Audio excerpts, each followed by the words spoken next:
The first time that I led worship in a Unitarian Universalist congregation, I was only 7 years old. I grew up in a small fellowship in central Minnesota, and they must have been pretty desperate for service leaders because they let us kids take over every once in a while.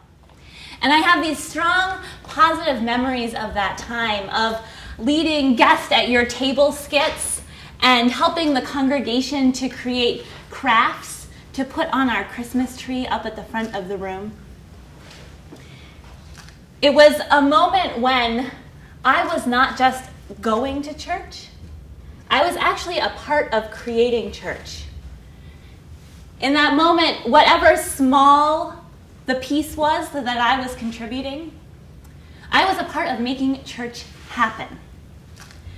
And it was in those moments that I started to understand both the privilege and the responsibility that we have of being part of a free religious tradition like Unitarian Universalism. That privilege and responsibility that is the fact that we are all a part of co-creating our communities. Now, one of the things I can tell you about Unitarian Universalists is that we are really good at the privilege part of that. You might not be surprised to hear that. We are well known for our love of the democratic process and our love of having our voices heard. But we get stuck sometimes on that responsibility piece. Sometimes we forget that our voices need to be followed by our energy and our time. Now, this notion of co-creation, or as we call it in more colloquial terms, shared ministry, can be dated all the way back to the Reformation. It was back in the 16th century that folks like Martin Luther started talking about this priesthood of all believers. They started to think about the ways in which actually all of us have a connection to God, not just the priests.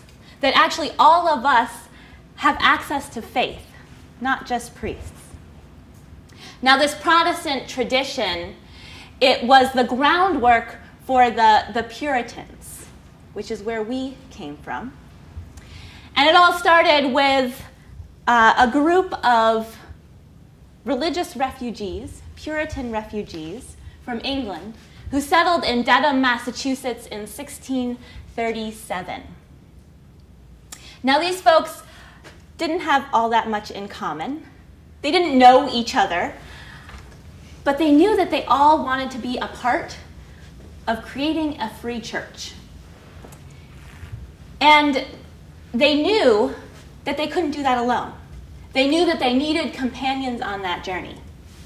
And so they came together for a series of conversations about the kind of church that they wanted to create together. And they came up with congregational polity, basically. They came up with this free church governed only by the members of the congregation and united by a covenant of love for God and love for one another. Now, I like to think that our Puritan forebears had some inkling of how the world was going to change over the next 400 years. Or at least how much it was going to change. I like to think that they knew that this journey that they had started off on, this journey of creating a new way of being religious, was going to be a bit of a wild ride. And they knew that they were going to need companions for that journey. Now, the little fellowship that I grew up in was a lot like those Puritan churches in some ways. It was a small community of about 50 people, and it was predominantly lay-led. Because of its lay-led nature, the shared ministry in that congregation ran deep. All of us, even the kids, were a part of doing the ministry of that church. We led the services, we made the coffee, we put together the newsletter, we tended our building and our land, and we cared for one another when we were sick or brokenhearted. From youngest to oldest, we were all a part of co-creating that church. It was a powerful experience for me to grow up in that community of faithful co-creators. In a world where too often individual accomplishment and ambition are valorized above all else, that little congregation offered another way. I knew from very young that I could be a part of creating something bigger than myself. And I knew that it was my responsibility to be a part of that. Now, as I became exposed to more and more of Unitarian Universalism, I discovered that there were things that were unique about my little congregation. That actually, in a lot of congregations, you have to work really hard to get that culture of shared ministry that just came naturally to us.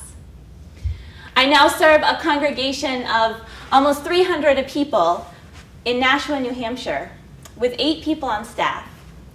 Now, I've only been there 2 years, but I cannot count the number of times someone has come up to me and said, "We should do this great thing," with the clear implication that actually I should do this great thing. I see this happen all over Unitarian Universalism. We come out with these big ideas, and too often we forget our part in making them happen. We have these hopes and dreams for our faith and our churches, and too often we forget to back up those hopes and dreams with any sort of commitment. When I received a letter back in fall of 2015 from a small group of women in my congregation, I thought this was about to become another example of that phenomenon. This small group of women, who affectionately call themselves the church ladies, had been out to dinner one night, and the conversation had drifted into the realm of racism and white privilege. By the end of the evening, they were thinking to themselves, what is it that we, 5 white ladies from New Hampshire, can do to dismantle the structures of racism that we know we are a part of? And that's where the letter came in. Because they realized that night that actually they were a part of this larger community. They realized that they were a part of a congregation whose very mission is love and justice. And so they wrote me a letter urging our congregation to get involved in the work for racial justice that they saw sweeping, a movement sweeping across our country and our faith. In particular, they wanted us to follow suit with so many other UU congregations and hang a Black Lives Matter banner outside our church. But they were wise enough to know that that wasn't the only work that needed to be done. They wanted us to engage in a broad and deep way in this difficult work. And they wanted me, the new, young, energetic minister, to make it so. I replied to them with enthusiasm. Yes, I would be happy to meet with you and talk about how you can make this happen. At our first meeting, there was some trepidation in the room. Most of these women hadn't been deeply involved in justice work before, and they weren't sure they were ready. And they probably weren't. But they were enthusiastic, and they were willing to give it a try. So they took it slow, and over the next few months, more and more people joined their little group.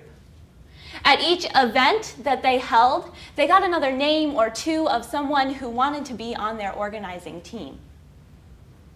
And as the numbers grew, so too did their confidence. In January, our congregation launched a church-wide racial justice initiative. In February, we put up that Black Lives Matter banner that they had wanted outside the front of our church. Over the last 3 months, 30 members of the congregation have been engaged in a workshop on being white in a racist world. And over the past several months, we've started to develop partnerships with 3 people of color-led organizations in our city.